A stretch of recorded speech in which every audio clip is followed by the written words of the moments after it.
All right, ladies and gentlemen, welcome to No Final Bell. As always, we are going to be starting with NWA and Impact talks, right? NWA and Yes. Impact. Okay. And then heading into Dynamite and Rampage from last week. Of course, when we're recording, it's, happening for Dynamite Grand Slam, 5 title matches. Yes. But we will talk about that, of course, in next week's episode. We're not going to be. Yes. And also for next week's episode, we're going to be discussing Impact's Victory Road, Mm-hmm. as it is this Friday. So, but yeah, so in my notes, I have all the matches for the week before this upcoming, or the week before the recent one, which was not before tomorrow, uh, Victory Road. So this was 2 weeks ago, and this would be all the matches that are leading into. But either way, um,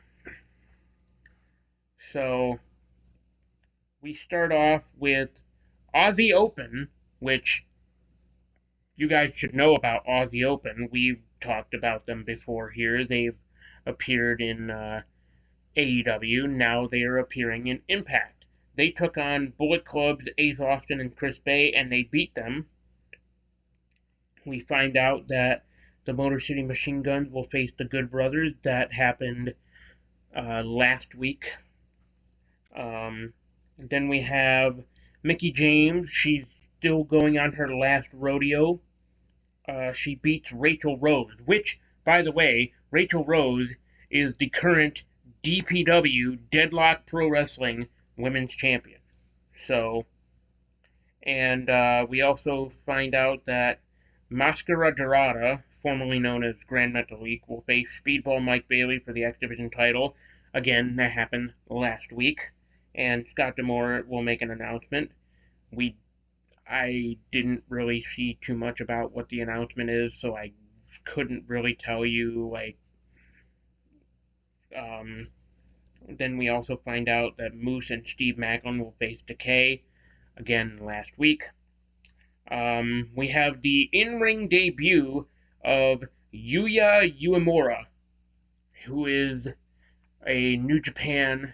He started out as a young lion. He's no longer a young lion. He beats Kenny King with the help of Mia Yim. And we get a segment with Violent by Design. They seem to be growing by the numbers. Um, Chelsea Green beats Taya Valkyrie. And this one, it's sad because I want to give, the Digital Media Championship a chance, but, it's just going really nowhere. And, I figured it wasn't really going to go anywhere because they're trying to make it like a secondary championship that's like not the X Division championship, and it's not really doing great as a secondary championship. But Brian Myers retained by disqualification after Boopinder struck Brian Myers with the title. Then we get Killer Kelly versus Alicia. That happened last week, and Kelly wanted Tasha Steelz ringside to watch. Then we have the main event. Eddie Edwards beats Heath with the help of Mike Bennett. And then after the match, Eddie Edwards and Josh Alexander brawl, with members of Honor No More taking out Josh Alexander, Heath, and Rich Swann. That's Impact. We get into NWA. We start off with a fatal four-way match to determine the number one contender for the NWA Women's title at Hard Times in New Orleans. It is Taya Valkyrie. She beats Chelsea Green, Genocide, and Kylan King. We have EC3 beating Deontay Marshall, and then after the match, Control Your Narrative come out to talk about their demons, and they're still targeting Tom Latimer, that whole thing. Aaron Stevens claims that he is not retired, he's rewired. and that there are no copyright laws in Monrovia, so that no one can prove that Rodney Mack is the question mark. We get to a championship match between Camille and Allison Kay, which unfortunately ends in a time limit draw, which is weird to it's a little weird to even see it in the NWA also, because not a lot of matches in the NWA end in a time limit draw. I mean, there was that match on the night 2 pre-show between Doug Williams and Rhett Titus. It was a submission match that ended in a time limit draw, but now this match for the women's title ends in a time limit draw. Like I said, though, NWA doesn't really have a lot of time limit draws, and even then, like, time limit draws are something that should rarely ever be done, and, like, if it's to further a story, then it makes sense. Like, I feel like NWA is trying to further a story between Doug Williams and Rhett Titus, or maybe not. Either way, they really left it all on the table there. But in terms of Camille and Allison Kay, there's definitely, it's to further a story of, like, hey, Allison Kay is still trying to win herself a championship in the NWA, whether it be the women's world title, whether it be the women's tag team titles with Marty Bell, whether it be upcoming the NWA women's television title, which I believe was something that was announced. I could be wrong. I know Medusa mentioned something about it. I'm pretty sure on NWA USA. But either way, then in the main event, we get Flip Gordon and Doug Williams. Flip Gordon beats Doug Williams, and after the match, Odinson sprays the little thing in Flip's face, and Nick Aldis sends off Odinson. Odinson is still suspended, and also Odinson, or I believe it was Aldis that had a concussion, but he's still proving that, like, he's willing to step into the ring and make amends and make things right, justify the situation. So that's Right. all NWA and Impact. We'll take it over to AEW now. Yeah, so AEW Dynamite and Rampage from last week was surely interesting heading into Grand Slam that is happening later tonight, or happening now, as well as Rampage Grand Slam. By the time this will air, Dynamite Grand Slam would have already happened. So, and the results would have, but by the time that we are recording this, it's happening pretty much live, or at least, like, right. And we don't know anything. So, to start off the night, Jon Moxley and Sammy Guevara did in that title tournament of champions. Yeah, the very first match of the night. As no surprise here, we did call it. Jon Moxley does beat Sammy Guevara to move on to Arthur Ashe Stadium and will compete against said opponent. Against said opponent for will it be Bryan Danielson? Will it be Chris Jericho? For the All Elite Wrestling Championship, World Championship in Arthur Ashe Stadium. So MGF, he's back. He's the he was the devil. He's the devil, all right. Well, he's still the salt of the earth. Yes, he is. So he comes out and wants Albany to keep their fat lips shut. He says 7 days. It's been 7 days and still hasn't slept since he and Moxley talked and saw the look in his eyes. Says he has no fear. MGF isn't the same kid and not by a long shot. Says Moxley is playing the character and says he's a joke as much as the fans. Says he's read his book and just like the fans of Albany, as he must have been bullied as a kid and says it's worked because he puts on a front and that's why they chant his name. Says he's still the same, says he's still scared and can drown his sorrows away with alcohol like a fat drunk.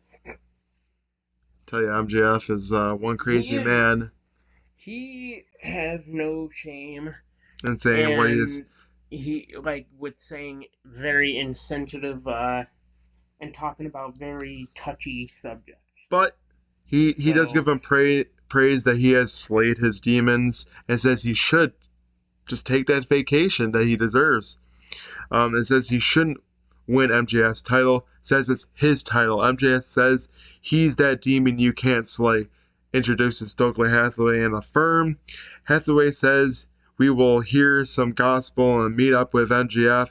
He wanted to quit and then said if you do, you will give the people what they want, which in reality is probably more so truer than not.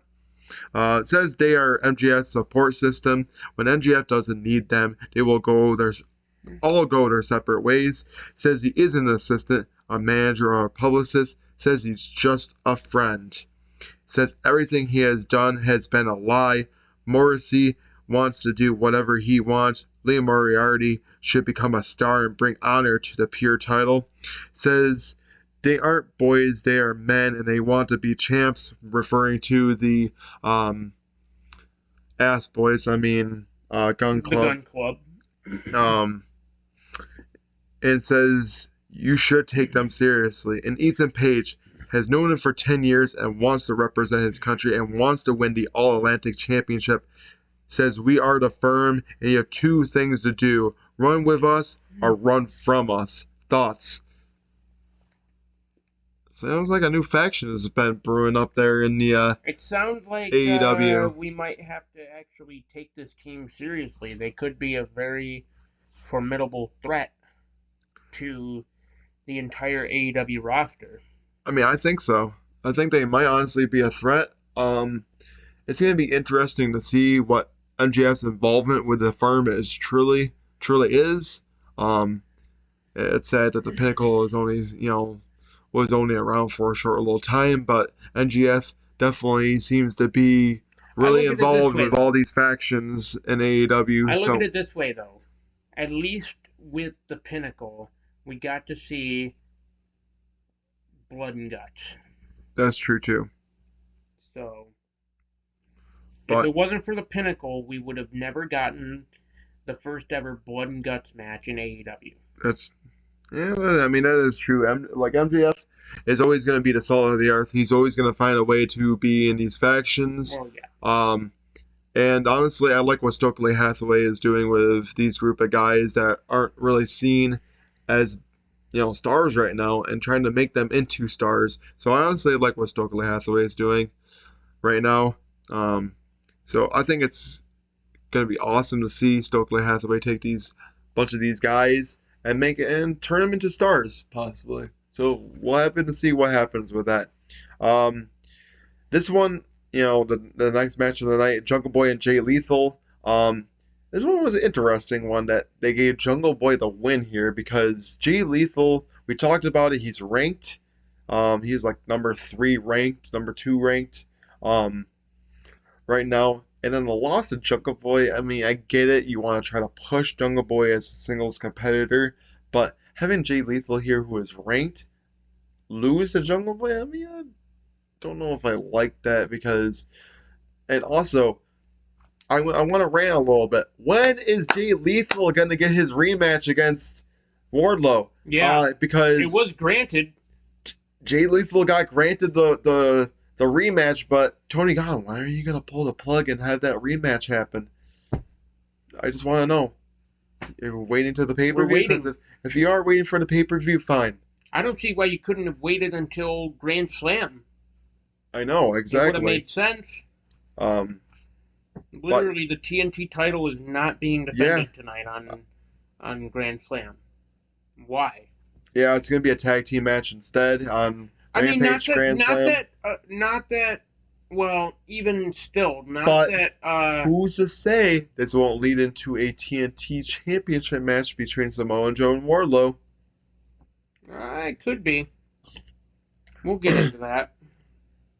But going forward, speaking of the match that's going to be happening on Rampage Grand Slam, Power Hook and Action Bronson are going to be taking on Angelo Parker and Matt Menard later on. Thoughts on that one? I thought it was going to be on Dynamite, It's on but it's on Rampage. Rampage instead.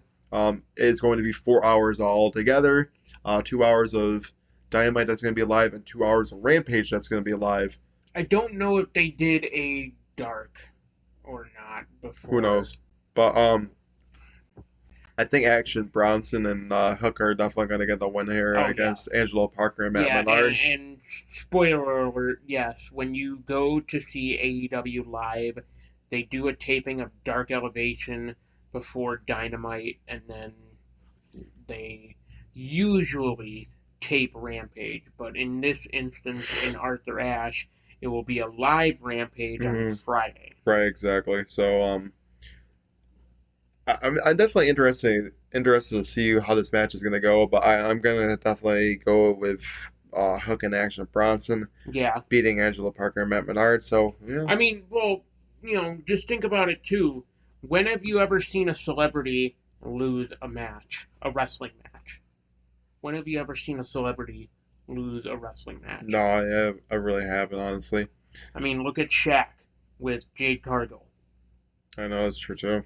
Um, so moving forward, Powerhouse Hobbs beats Matt DiMartino in high fashion and grabs the microphone. Fans chant they want Ricky. Says he beat him at all out.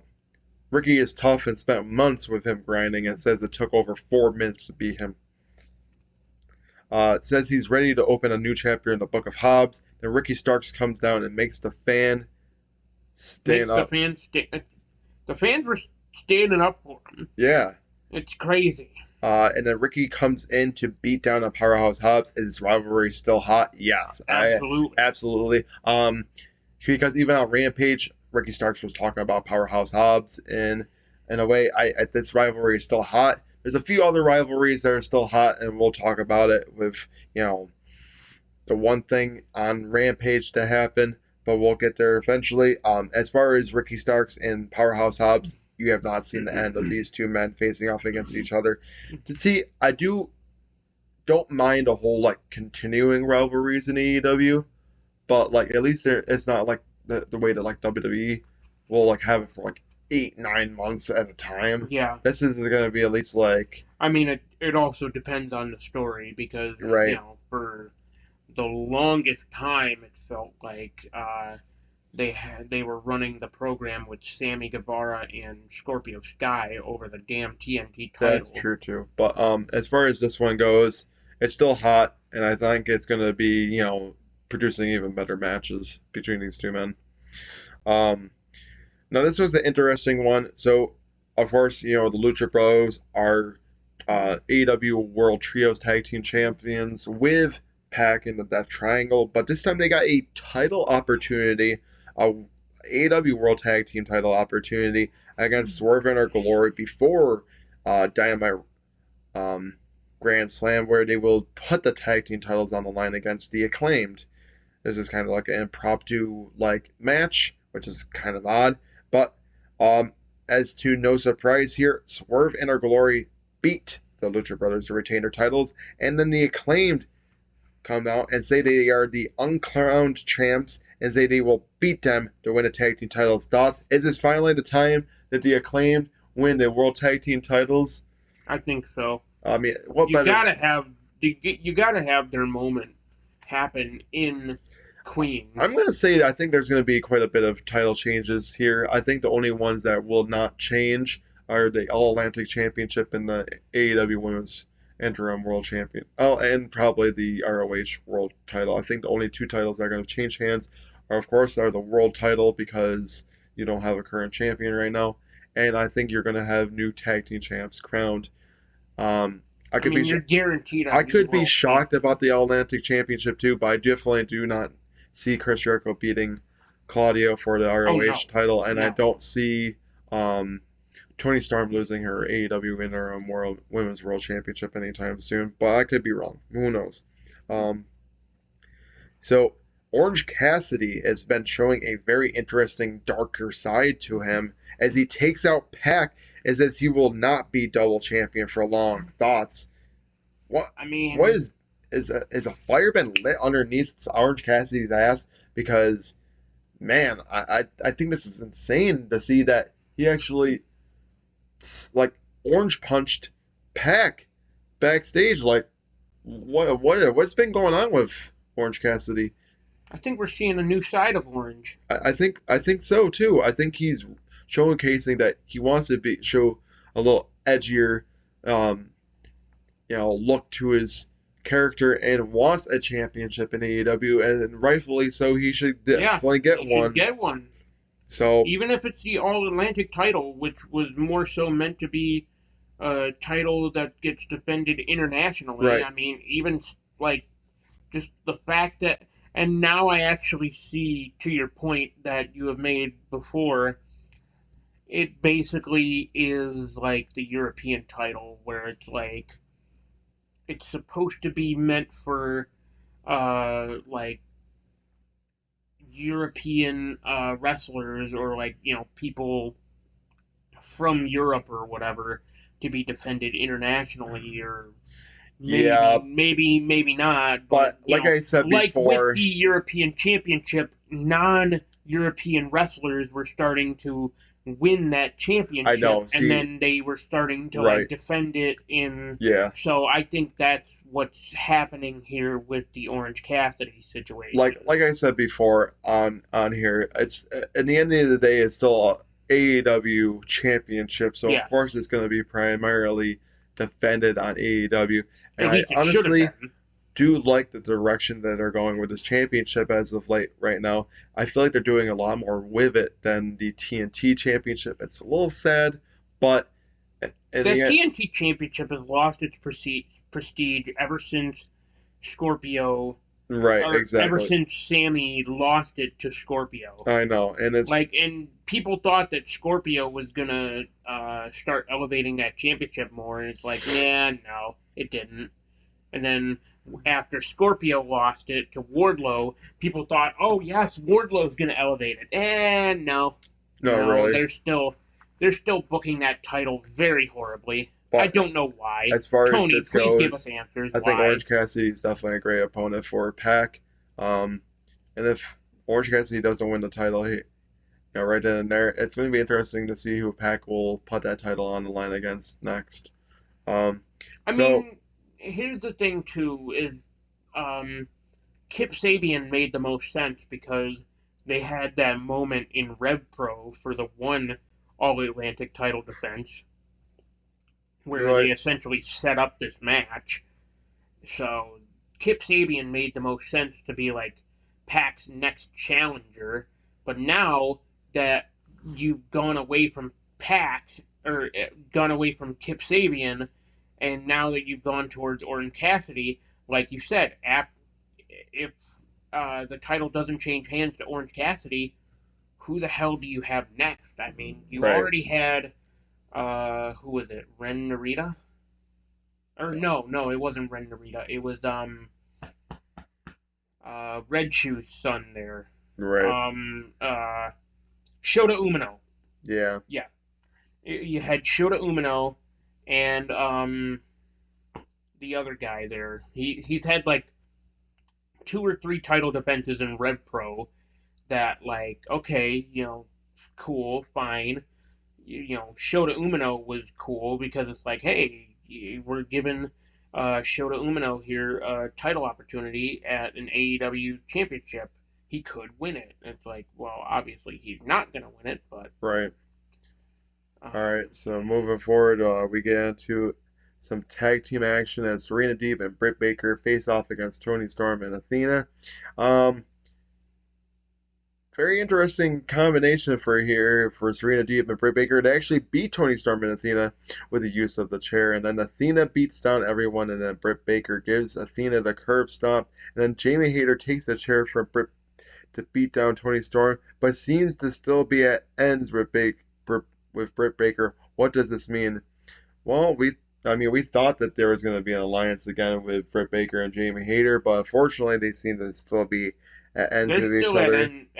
yeah, they're still Um, at wits end with each I other. honestly think that there's going like if somehow Britt Baker like does win this championship, don't be shocked if like Jamie Hayter and Britt Baker like feud for the AEW Interim Women's World Championship. But if that doesn't happen, then I could see a rivalry between Britt Baker and Jamie Hayter brewing into maybe the pay-per-view at Full Gear in November. So I'm honestly liking to see like a rivalry between Britt Baker and Jamie Hayter. I think that makes the most sense, especially with the history that they've been having as of late.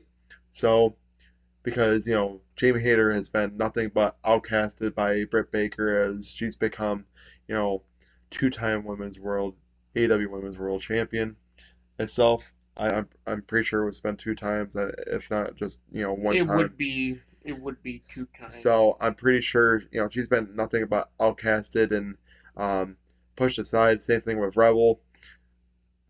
So what better way to Jamie Hayter's be the student beating the mentor here. So and speaking of the main event of Dynamite is Bryan Danielson and Chris Jericho facing off against each other to see who will face off against Jon Moxley later tonight for the World Championship. Well, we called it, Marty.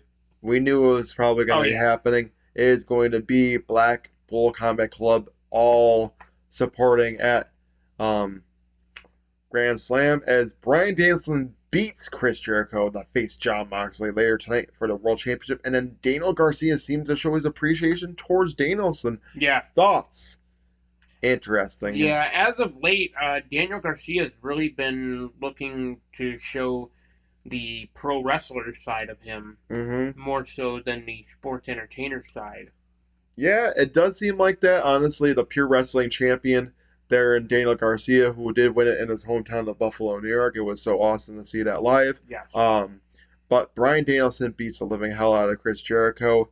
Yes, Chris Jericho couldn't be going for number 8, but he will still be going for 8. Of course, we'll talk about that soon. But Bryan Danielson, I'm hoping he gets a shot and actually will win the World Heavyweight Championship later on tonight. It would be a nice gesture. It would be a nice thing to see. Of course, fortunately, we are not going to be seeing it live. We will be talking about it, though, and we'll probably be watching it tomorrow or something like that.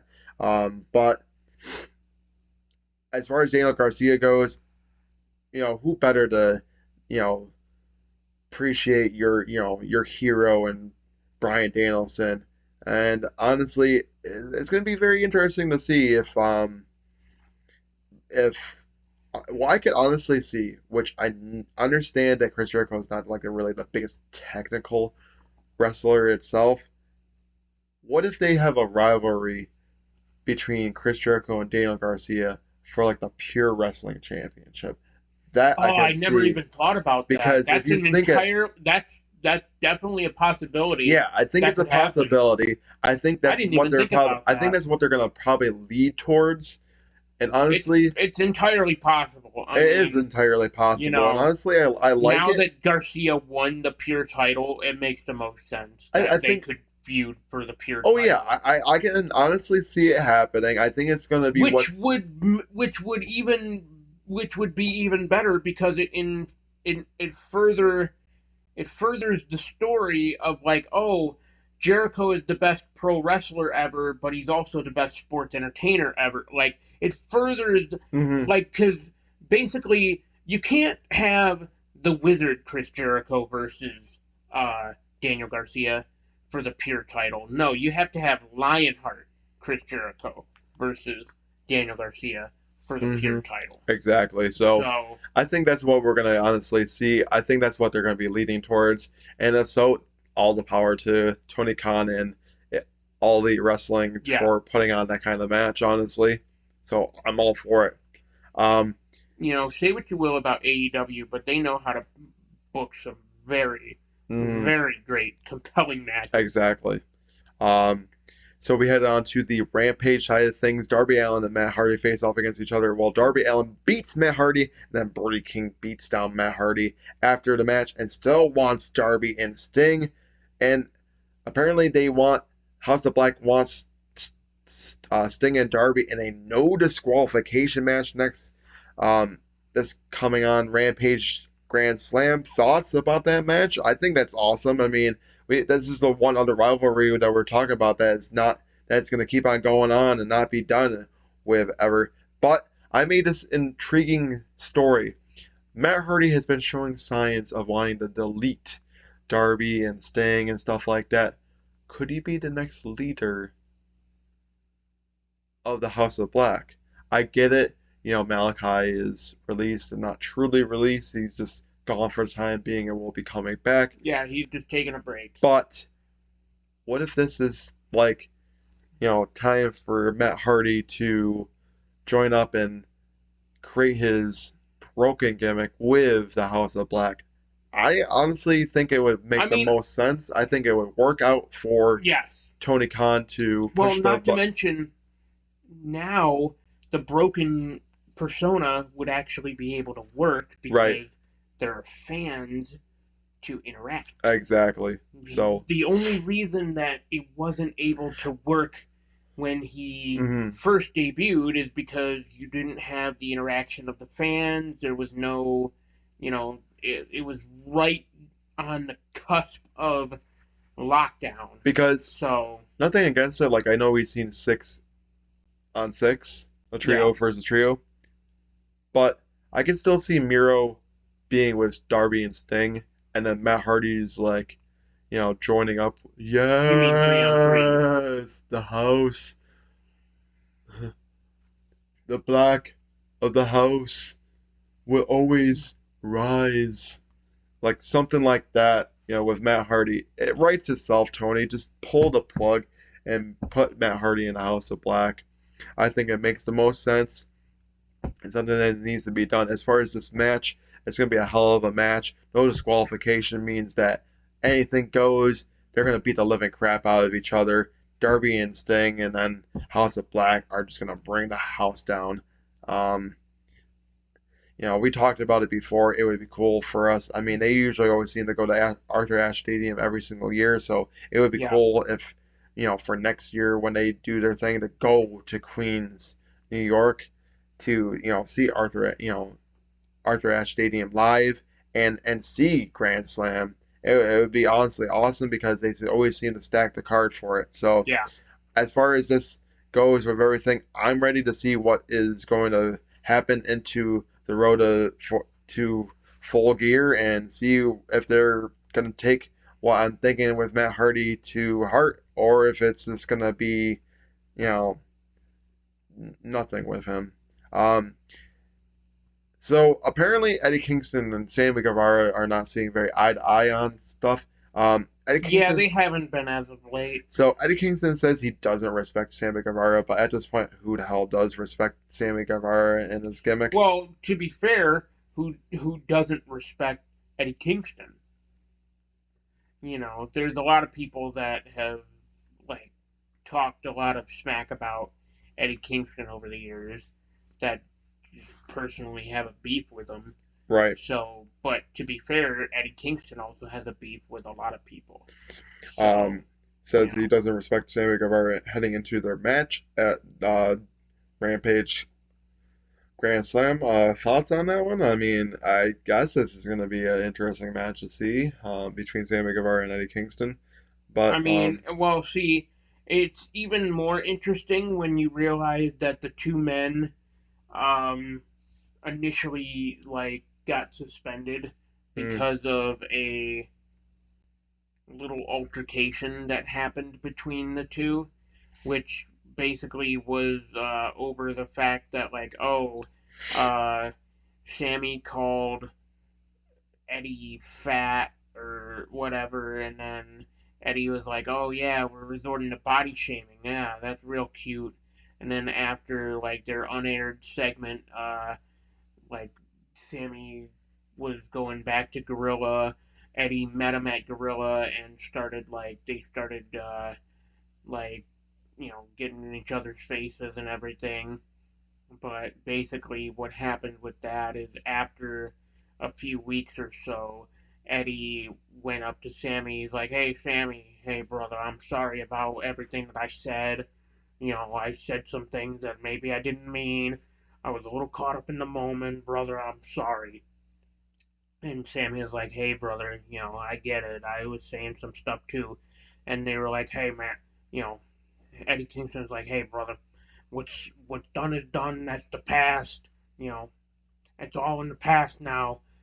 And they shook hands and made up. So it's purely all for the show now. But yeah, I mean, I kind of figured they probably, yeah, settled their they. differences I and mean, it was probably per the discretion of Tony Khan that they had to squash their beef. right, probably But it was.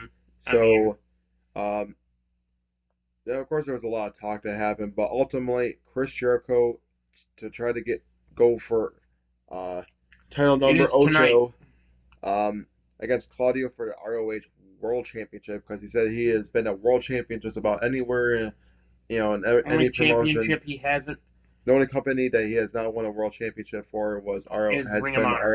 ROH. Um, I don't know how I feel about that thoughts on this anyways. one? Like Thoughts if on he this was to match? win, which obviously he's not. But Um, I don't know how I would feel if he did win. I still think this is going to be an interesting match to see between Claudio and Chris Oh Jericho. yeah. Of course, it's part of the 5 title matches that are going to be happening on Dynamite Grand Slam. This match kind like the result or like whatever, it would kind of remind me of when Claudio faced Dustin. Like I don't know how I would feel if Chris Jericho were to be the Ring of Honor World Champion. And Right. even like when it came to the Dustin match, I was looking at it. I'm like, I don't know how a lot of people, including myself, would feel if Dustin were to be awarded the Ring of Honor World Title. Like Right. it just, like I get it. Yes, Dustin would be a world champion, but at the same time, it's like he'd be a world champion for a company that we don't even know like when they're coming back. Like I've heard that they're trying to work out like a deal to be on a streaming service, but it's like what streaming service would like the way that I look at it is why doesn't Tony Khan do what Ring of Honor was initially doing and just you know Do like a web series or something like that. bring back Honor Club, which was a part of Fight TV. But I don't think, for some reason, I think Tony Khan has like a weird little, I don't know if you would say like a bias or even just a like hatred of Fight TV in US. It's more international that Fight TV. So like if you're in Canada basically or um, like anywhere else, you can use Fight. But if you're in the US, it's Bleacher Report or pay per view. Which I mean, but if they work out a streaming deal or whatever with a streaming network that can air a weekly Ring of Honor like show, then Mm-hmm. all the power to them Right. because they really need to get Ring of Honor like up and running. You shouldn't just have Ring of Honor like titles or whatever being defended on Dark.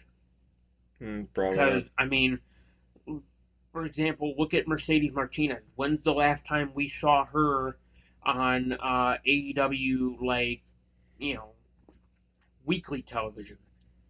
And I'm talking like you know national television, I should say, Right. not like Dark or Dark Elevation, which more than likely she's probably defended the Ring of Honor Women's title on Dark or Dark Elevation, and we've just never seen it because we don't watch Dark and Dark Elevation anymore, Right. or just in general.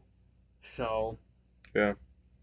Um. I don't know, man. They just need to get their shit worked out with Ring of Honor because it's a great company. They and their champions are like good with like what they're gonna do, but at the same time, it's like if you're only running like pay per views every other month, then what's the point? And especially if a lot of your talent is just borrowed over from, like, oh yeah, we're stealing a bunch of AEW talent for these Ring of Honor pay-per-views. It's like, what's the freaking point? Right. So going forward, Penelope Ford does beat Willow Nightingale. Ethan Page beats Danhausen.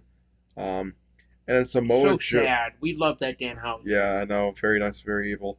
And then Samoa Joe puts the ROH World Television title on the line against Josh Woods. All right match. I mean, I kind of figured that Samoa Joe was going to put on the Muscle Buster and to win, and that's exactly what happens. Samoa Joe beats Josh Woods with the Buster to retain the ROH World Television title, and then Tony Nese beats Joe down after the match, and so does Josh Woods, and then Wardlow comes out, gets Smart Mark, try to get Smart Mark Sterling in a power bomb, but then both Tony Nese and Josh Woods save him.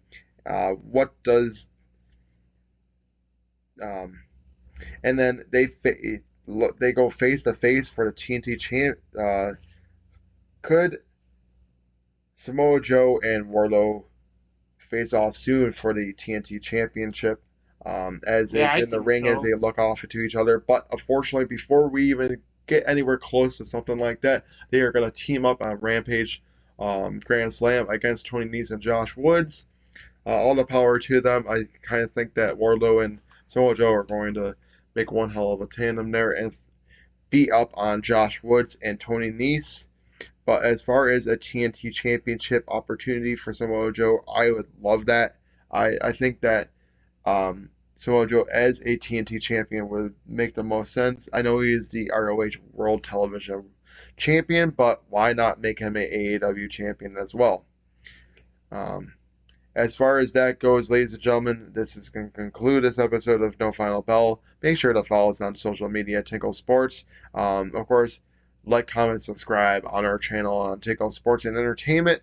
Um, we have Out of Turn 4 every Tuesday at 5, No Final Bell every Wednesday at 5 typically. And of course, Sunday Morning Tinkle every Sunday at 9 a.m. Where we'll always discuss the previous week of football, talking about basketball, baseball, any kind of sports entertainment. There, you'll always catch it on this uh, channel, any kind of sports entertainment. Who knows what could be next that could come up on here? Who knows? It could be beer reviews or something like that. Anything kind of entertaining. That'd be interesting. Who knows? But as always, everyone, see you in the next video. Goodbye, everyone.